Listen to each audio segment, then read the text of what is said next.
Hello students, कैसे हैं आप लोग? आशा है हम बढ़िया हैं। तो आप भी बढ़िया ही होंगे। आप हमारी क्लासेस को रेगुलर ले रहे हैं, बड़ी खुशी की बात है। और हम पिछली कक्षा में आपको विलियन के अंतर्गत कॉलिगेटिव प्रॉपर्टी का अध्ययन करा रहे हैं। आज की क्लासेस में हम आपको नेक्स्ट कॉलिगेटिव प्रॉपर्टी है जिसे हम विलियन का पराक्षण कहते हैं। तो आइए बच्चों, आज हम आपको पराक्षण के बारे में बताते हैं। सबसे पहले हमें पराक्षण समझना है कि पराक्षण होता है क्या। देख लेते हैं अपन लोग पराक्षण। तो बच्चों, पराक्षण एक ऐसी क्रिया है जिसमें विलायक की जो अणु होती है वो कम सांद्रता से अधिक सांद्रता की ओर गमन करती है। अरे अपन मान लो जैसे कि अपने पास एक कंटेनर है,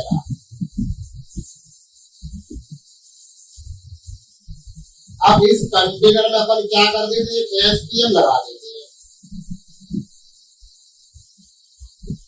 क्या लगा दिया अपन? एसपीएम। अब तुम जी जानते हो एसपीएम क्या है? एसपीएम को अपन बोलते हैं सेमी परमिएबल मेम्ब्रेन, अर्थात अर्धपारगम झिल्ली। अरे भाई, अर्धपारगम झिल्ली, अर्ध माने आधा, पारगम माने पार हो जाए। तो अर्धपारगम झिल्ली के बारे में हम बता रहे थे। अर्ध मीन्स होता है आधा और पारगम माने होता है पार हो जाए। जैसे विलियन, विलियन में दो चीजें तो होती है, नंबर एक विलायक और नंबर दो विलियन। तो अर्धपारगम ऐसी झिल्ली होती है जिसमें जो होकर के विलायक के कण होते हैं ना, वो आर पार आ या जा सकते हैं। आप समझ लीजिए जैसे हमारे पास एक कंटेनर है, मान ले जहां में हमने शर्करा का सांद्र विलयन भर दिया है। क्या भर दिया है? शर्करा। शर्करा का सांद्र विलयन। शर्करा मीन्स होता है शुगर, यानी concentrate solution of the sugar is called sugar solution. और इधर एसपीएम में हमने इधर क्या कर दिया है कि pure solvent as a water भर रखा है। तो कुछ समय बाद आप क्या देखेंगे कि एसपीएम लगी हुई है, तो अपन ये देख रहे हैं कि जो हमारा शर्करा का कंसेंट्रेशन घोल है उसमें सॉल्यूट तो बहुत ज्यादा है, विलायक तो बहुत कम है। जबकि पानी है इधर वाटर, तो उसमें तो टोटली विलायक है। तो कुछ समय बाद आप क्या देखेंगे कि ये जो विलायक के पार्टिकल्स थे इसमें से ये एसपीएम के थ्रू इधर निकलने लगेंगे ऐसे करके।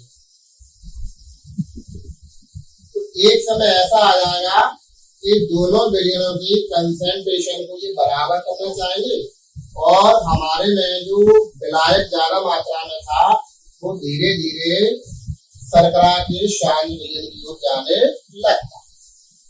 इस प्रकार की घटना को हम लोग पराक्षण कहते हैं। अच्छा बच्चों, पराक्षण को बहुत तरीके देख सकते हैं।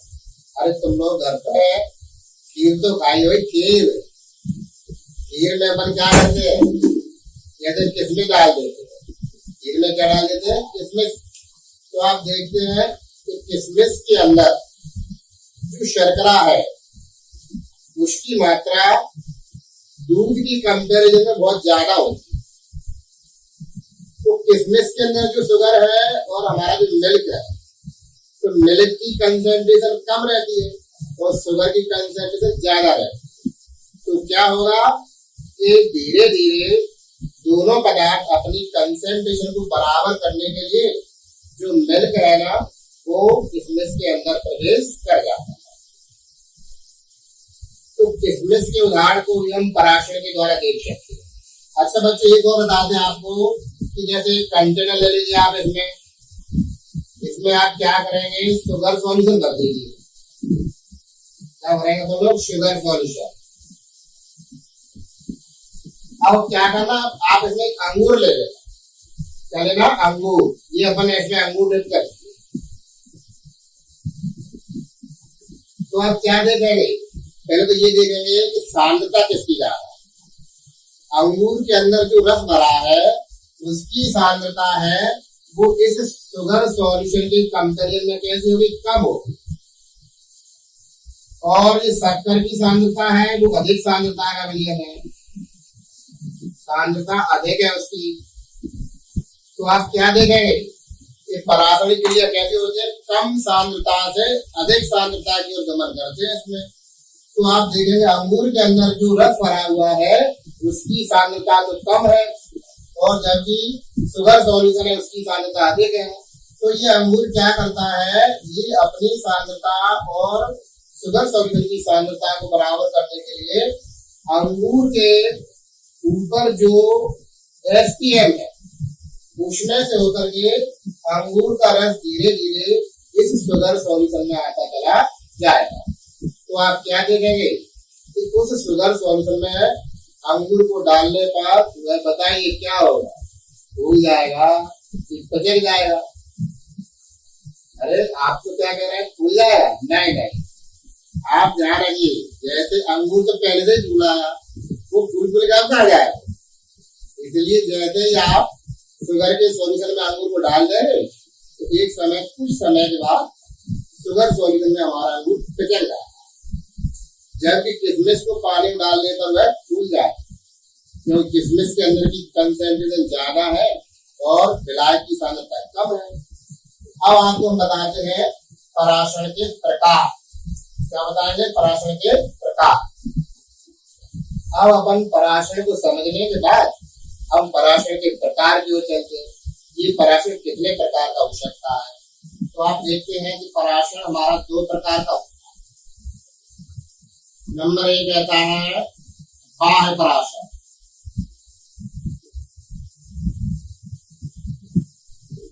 नेक्स्ट कहता है अंतः पराशरण।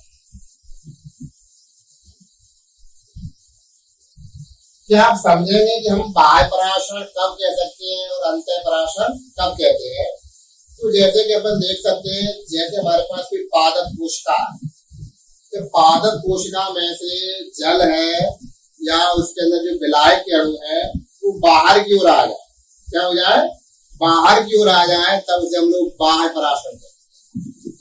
क्या समझे? जब किसी पादप कोशिका में से जल या विलायक के अणु बाहर की ओर आते हैं तब उसे हम लोग बाह्य पराशरण कहते हैं। जैसे अभी मुझे बताया था कि अंगूर, क्या बताया था अपन? अंगूर, अंगूर का शक्कर के सांद्र विलयन में पिचकना, सांद्र विलयन में पिचकना, यानी आप ये हमारा एक सांद्र विलयन है, ये अपन ने कंटेनर बना दिया है, इसमें अपन ने भर दिया क्या? शुगर सॉल्यूशन भर दिया है, और इसमें हम क्या करेंगे? अंगूर डाल देंगे। क्या डालेंगे? अंगूर। तो आप क्या देखेंगे? कुछ समय बाद ऐसा हो जाएगा कि अंगूर के अंदर जो रस भरा हुआ है वो बाहर की ओर आ जाएगा, जिससे हमारा अंगूर क्या हो जाएगा? पिचक जाएगा।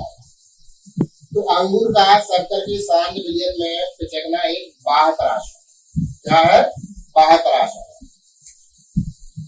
अब हम आपको अंतः पराशरण के बारे में बताते हैं। अंतः पराशरण क्या होता है कि जब किसी पादप कोशिका में विलायक या जल के अणु अंदर की ओर एंट्री कर जाते हैं तब उसे हम अंतः पराशरण कहते हैं। जैसे अपन समझ सकते हैं कि क्या होती है? हमारे पास किशमिश होती है। क्या होती है? किशमिश। तो किशमिश का जल में फूलना, यदि हम किशमिश को जल में डाल दें तो कुछ समय बाद क्या होगा? जो विलायक के पार्टिकल्स है वो किशमिश के अंदर प्रवेश कर जाते हैं। क्यों कर जाते हैं? क्योंकि विलायक की सांद्रता कम है और जो किशमिश के अंदर शक्कर है या शर्करा है उसकी सांद्रता comparison to the water is the less, so particles movement of the solvent water from किसमिस। ये अपना हो गया दो प्रकार की, नंबर एक बाह्य पराशरण और अंतर पराशरण। इसको आप नोट कर लें एक बार।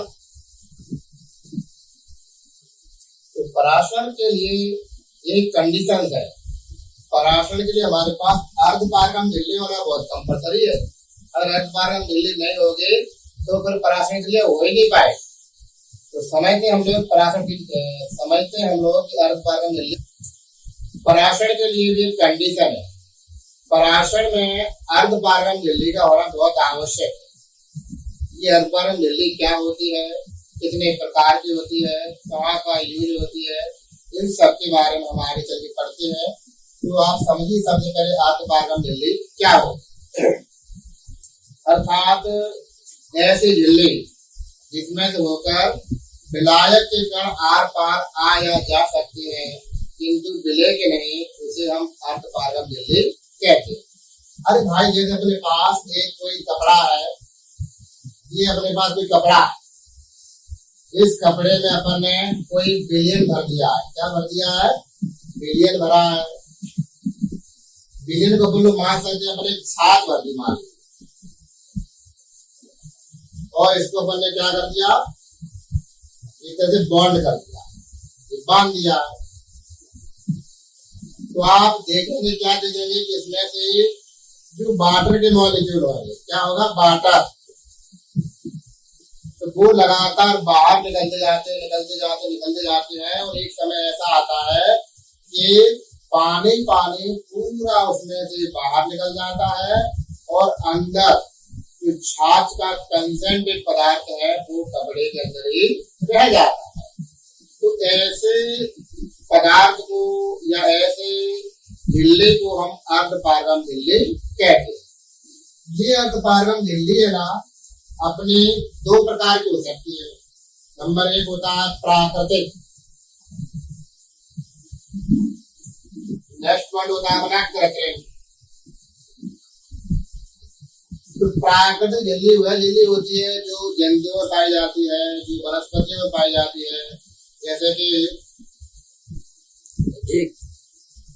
तो ये प्राकृतिक है ना, प्राकृतिक हम लोग जंतुओं में पाई जाती है, वनस्पतियों में जो झिल्ली पाई जाती है उसे हम लोग प्राकृतिक कहते हैं।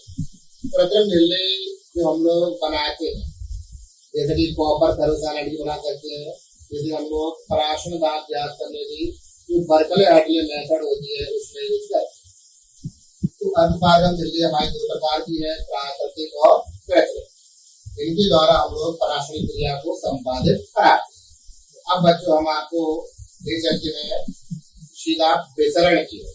पराशरण से मिलता जुलता टॉपिक होता है विसरण। तो जैसा कि पराशरण आपने देखा कि कम सांद्रता से विलायक के अणु अधिक सांद्रता की हो जाती है, लेकिन जो विसरण की क्रिया है वो उसके अपोजिट होती है। विसरण क्या होता है, आपने देखा होगा कि कमरा, उस कमरे के अपने किसी कोने में अगरबत्ती लगा दी या कोई सेंटरी चीज खोल दी है, तो आप देखते हैं उस अगरबत्ती अदरवाइज अथवा पर बोल सकते हैं सेंट, जिसकी खुशबू अधिकता से कम क्यों रहेगी, उधर जाएगी जिधर खुशबू कमरे में कम। तो उसी को हम लोग विसरण कहते हैं। विसरण की परिभाषा कैसे होती है, विसरण वह क्रिया है जिसमें पदार्थ के अणु जो है वो कहां से जाते हैं, अधिक सांद्रता से कम सांद्रता की ओर गमन करते हैं, कम सांद्रता की ओर जाते हैं। जैसे आपने देखा कि हमारे कोई एक व्यक्ति आप क्लास में खुशबू में सेंट लगाए हुए आता है, तो आप देख रहे हो मैं सेंट लगा ही नहीं, तो आपकी खुशबू मुझे लगेगी पर आपको नहीं लगेगी। क्यों? क्योंकि आप तो ऑलरेडी पहले से मोर कॉन्सेंट्रेशन में हो, मेरे पास खुशबू ही नहीं है, तो वो हमेशा अधिक सांद्रता से कम सांद्रता की ओर आती है, जिसे हम लोग विसरण कहते हैं। विसरण के उदाहरण आप समझे। नंबर 1 अगरबत्ती की खुशबू का संपूर्ण कमरे में फैलना, विसरण का होगा। दूसरी बात इत्र बोलते हैं हम लोग, इत्र की खुशबू को यदि आप कहीं बिखेर दें तो पूरे एरिया में फैलना चाहिए। क्यों? जाएगी किधर? वो अधिक सांद्रता से कम सांद्रता। तो आगे चले हमने आपको पराशर भी पढ़ा दिया और विसरण भी पढ़ा दिया, तो क्यों ना हम इनके मध्य में एक अंतर पढ़ लिया जाए। तो सबसे पहले अपन लिखते हैं कि पराशर और विसरण में क्या अंतर होता है। पराशरण, इधर अपन लिखते हैं विसरण। पराशरण भी पढ़ा अपन ने, विसरण भी पढ़ा। तो देखते हैं क्या क्या लिख रहे हैं कि पराशरण की क्रिया केवल द्रवों में होती है। किसमें होती है? द्रवों में। जबकि विसरण की क्रिया हमारी द्रव में भी हो सकती है और गैस में भी होती है। यानी पराशरण की क्रिया केवल द्रवों में होती है और विसरण की क्रिया द्रव और गैस दोनों में होती है। एक बात और देखी थी अपन ने कि पराशरण के लिए अर्धपारगम झिल्ली का होना बहुत आवश्यक है।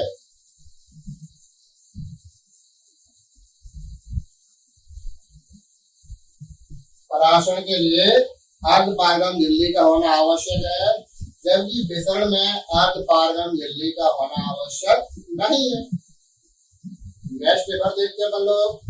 पराशरण में विलायक के अणु कम सांद्रता से अधिक सांद्रता की उत्पन्न करते हैं, जबकि विसरण में पदार्थ के अणु अधिक सांद्रता से कम सांद्रता की उत्पन्न करते हैं। आप देख रहे थे कि पराशरण दो प्रकार का था, एक बाह्य पराशरण था तो एक अंतः पराशरण था। बाह्य पराशरण में क्या हो रहा था कि पादप कोशिका के अंदर का जो पदार्थ था वो बाहर की ओर आ रहा था, जैसे अंगूर का शक्कर की शांत विलयन में पिचकना। और अंतः पराशरण में क्या हो रहा था कि जो बाहर विलायक था वो पादप कोशिका के अंदर प्रवेश कर रहा था, जिसे हम अंतः पराशरण कहते हैं। हर साल हमने क्या सीखा कि पराशरण दो प्रकार का होता है, बाह्य पराशरण और अंतः पराशरण, जबकि विसरण एक ही प्रकार का होता है। आगे चल के देखते हैं अपन लोग कि पराशरण में अपन देखते हैं कि पराशरण की क्रिया में जो उत्पन्न दाब होता है उसे हम लोग पराशर दाब कहते हैं, और विसरण की क्रिया में जो उत्पन्न दाब होता है उसे हम लोग विसरण दाब बोलते हैं। एक ही का एग्जाम्पल लेते हैं। पराशर में क्या लिख सकते हैं कि किशमिश का जल में घुलना, अंगूर का शक्कर की शांत विलयन में पिचकना, और विसरण में हो जाएगा हमारा अगरबत्ती की खुशबू का संपूर्ण कमरे में फैलना, या इत्र की शीशी का संपूर्ण कमरे में फैलना, उसकी खुशबू का फैलना। इस प्रकार से अपन बोल सकते हैं। तो बच्चों, इस प्रकार से अपन ने पराशर और विसरण में अंतर भी क्लियर किया।